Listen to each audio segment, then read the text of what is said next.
हर जगह अपनी काबिलियत दिखाई नहीं जाती, क्योंकि कुत्तों की दौड़ में चीते नहीं दौड़ा करते। राधे राधे शर्मा जी की कहानी चैनल पर आप सबका हार्दिक हार्दिक स्वागत, अभिनंदन।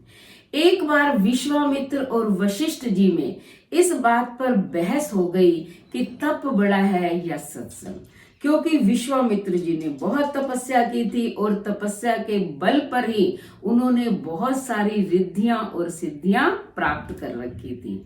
लेकिन वशिष्ठ जी हमेशा सत्संग में रहते थे। अब वो अपना फैसला करवाने के लिए ब्रह्मा जी के पास पहुंच गए। ब्रह्मा जी ने कहा कि देखो, मैं तो सृष्टि के कार्य में लगा हुआ हूँ, मेरे पास समय नहीं है, आप विष्णु भगवान के पास चले जाइए, वो आपका फैसला कर देंगे। दोनों विष्णु भगवान के पास पहुंच गए। अब विष्णु भगवान ने सोचा कि अगर मैं तप को बड़ा बताऊंगा तो वशिष्ठ जी नाराज हो जाएंगे, और अगर सत्संग को बड़ा बताऊंगा तो विश्वामित्र जी नाराज हो जाएंगे। इसलिए उन्होंने भी अपने सर से टालने के लिए बोल दिया कि आप तो शंकर जी के पास चले जाइए, वही बताएंगे कि कौन बड़ा है। वो दोनों शंकर जी के पास पहुंच गए। शंकर जी ने कहा कि मेरे बस का ये काम नहीं है, आप शेषनाग के पास जाओ, वही तुम्हारा फैसला करेंगे। अब दोनों शेषनाग के पास पहुंच गए।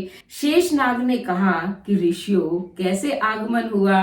तब वशिष्ठ जी ने कहा कि आप ये बताओ कि तप बड़ा है या सत्संग, क्योंकि मैं कहता हूँ सत्संग बड़ा है, लेकिन विश्वामित्र जी कह रहे हैं तप बड़ा है। तब शेषनाग ने कहा कि देखो, मेरे सर पर पृथ्वी का बोझ है, मैं पृथ्वी को उठाए हुए हूँ। अगर तुम दोनों में से थोड़ी देर के लिए मेरे सिर से ये पृथ्वी का भार कोई उठा ले तो मैं आपका फैसला कर सकता हूँ।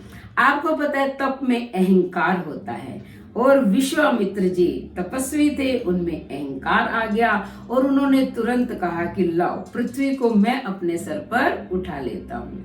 उन्होंने अपने सर पर उठाया, जैसे ही उठाया पृथ्वी नीचे पाताल लोक की तरफ धंसने लग गई।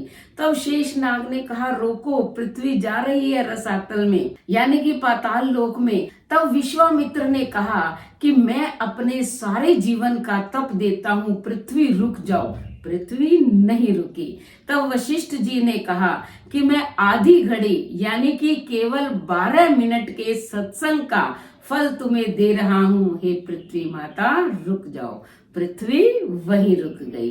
तब शेषनाग जी ने पृथ्वी को अपने सिर पर धारण कर लिया और उन्होंने कहा कि अब तुम जाओ। तब विश्वामित्र जी ने कहा हमारा फैसला तो हुआ ही नहीं, अब तो बता दो कि तप बड़ा है या सत्संग। तब शेषनाग ने कहा कि तुम्हें अभी भी पता नहीं चला कि हे विश्वामित्र जी, आपने अपने पूरे जीवन का तप दान किया, लेकिन पृथ्वी नहीं रुकी, और इधर वशिष्ठ जी ने मात्र आधी घड़ी का अपना सत्संग दिया और पृथ्वी रुक गई। तो साफ है कि तप से हमेशा सत्संग बड़ा होता है।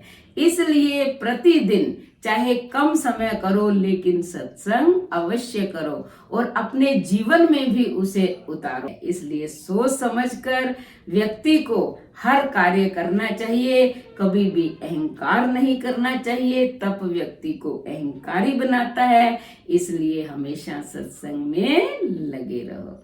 तो कैसे लगी कहानी? अगर कहानी पसंद आई हो तो चैनल को सब्सक्राइब करें, लाइक और शेयर करें, कमेंट करें और बेल आइकन के बटन को दबाएं, ताकि ऐसे ही मोटिवेशनल कहानी की वीडियो का नोटिफिकेशन सबसे पहले आपको मिले। धन्यवाद।